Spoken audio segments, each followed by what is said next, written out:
Thank you for checking in us on TV. Don't forget to subscribe to this channel so every time I come out with the content, you don't miss it at all. There's a video I'm about to show you guys. This video is, I'll probably say it's a confession of a typical white man and a white woman telling the history, the original history of black people, meaning that we as a people, we have come from far, but it's just that at this particular moment, we're sleeping. That's all, we're sleeping. But we've come from very, very far. So maybe today might be the first day that you're actually hearing this kind of information. Leave your comment and let me know what you think about this whole thing.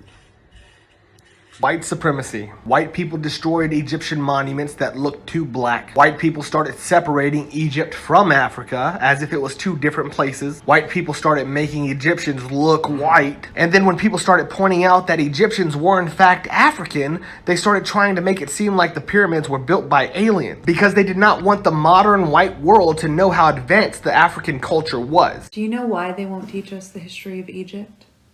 After you have shackled and enslaved a people, branded, castrated, lynched, burned, and tortured them, you called them 3/5 of a man, subspecies, an ape, a monkey, and a general inferior creation, how can we then admit that they are our teachers and the ones who gave us civilization? How can we admit that we descended from Greece and from Rome, and that Greece and Rome stole everything they knew from Egypt? Some of these things you might already know, but not everybody know, hence why I'm bringing it to the channel. So let's go. Did you know that white people used to worship black deities? Negroes were first worshipped in Greece and Rome. White masses bowed down to black deities. The rites of Apollo were founded by Delphos and his Negro mother Melinus, and the worship of black Isis and Horus were popular in Rome and the Roman colonies as far north as Britain. It was actually, in ancient Rome, it was actually common for the Romans to make fun of their own gods, but to worship and respect Horus and Isis, which, by the way, Madonna and Jesus. But we'll get to that, because the worship of black Isis and Horus existed as far north as Britain, but eventually this evolved into the worship of the black Madonna and the black Christ. Christian whites also bowed down to them. Negroes, as was said, were deified in early Greece. They appeared as gods in Greek mythology. The chief title of Zeus, the greatest of the Greek gods, was Ethiopes, which means black. The earliest of gods and messiahs on all continents were black. We have found the black complexion or something relating to it whenever we have approached the origin of nations. The alma mater, the goddess, the founder of the oracles, the Memnon, or the first idols, always black. The pyramids, by the way. The faces on the pyramids, they chipped the noses away so it would be less apparent. They were black too. Thus, the oracles at Dodona and the Apollo at Delphi were founded by the black doves. Orisis and his bull were black. All the gods and goddesses of Greece were black. At least it was in the case with Jupiter, Bacchus, Hercules, Apollo, Ammon. The goddesses Venus, Isis, Hecate, Juno, Metis, Circe, Cybele were black. And the first gods in antiquity were black. Zeus, Apollo, Sirius, Isis, Buddha, Horus, they just keep going. In the Bible, the ancient days God was described as having hair like the pure wool. The earliest deities were woolly-haired Negroes. Their peppercorn hair was a sign of divinity. Did you know that the Pope's private chapel has a black Jesus in it? Fly me to the moon and let me play among the stars. Let me see what spring is like on Jupiter and Mars. So I thought I should add a little bit of picture slide in there so you guys could see. You know, it's very interesting that they do this over there, but they promoted whiteness here. You don't find it suspicious? They know the truth about you that they don't want you to know about yourself. In as much as presently there is still black Madonna and black Jesus images in the Vatican in Rome, I have a strong feeling that that's going to change. I mean, it's changing already. They are changing most of these images. Yeah, because these people are getting more aggressive. They are more, adamant about keeping the lies.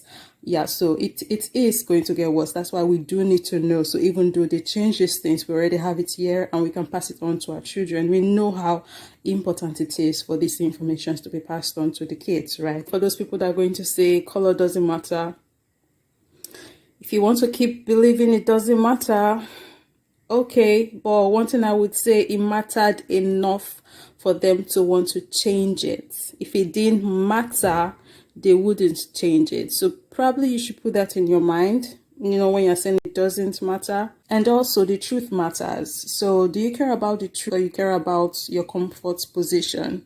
Because I do understand that information like this can, kind of shake your whole world. Yes, it shook mine too. And also we should think about what they've used the white ones to do. Okay? Yeah, so I'm going to get out of you guys here and let the video play. In early Christian art, Jesus is almost invariably represented as skinned. The Hebrews were dark people. His feet were like burnt brass, Revelation. His hair was like wool, Revelation. My skin is black, Job. Our skins were black.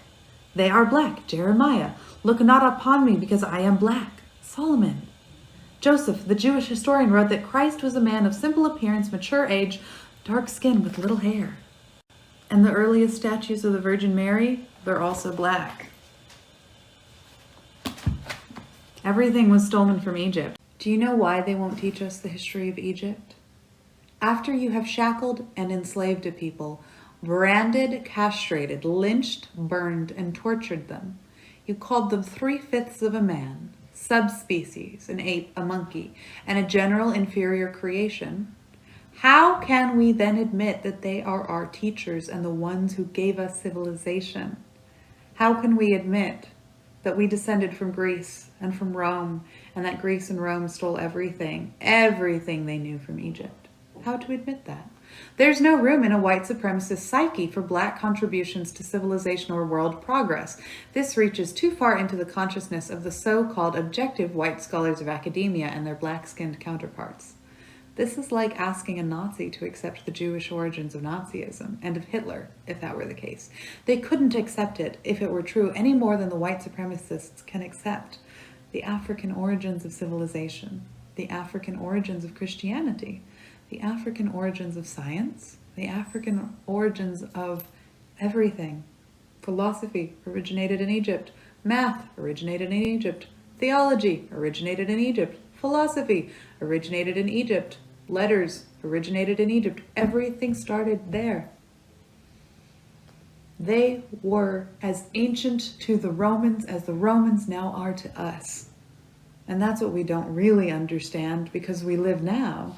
We don't really understand that the pyramids are 5,000 years old and that the Romans only date back 2,500 years. Like, really think about that, because that's the world we live in, a world of lies. I'm reading from J. California Cooper's book, The Wake of the Wind. I am Africa. I am a place. I am a state of mind.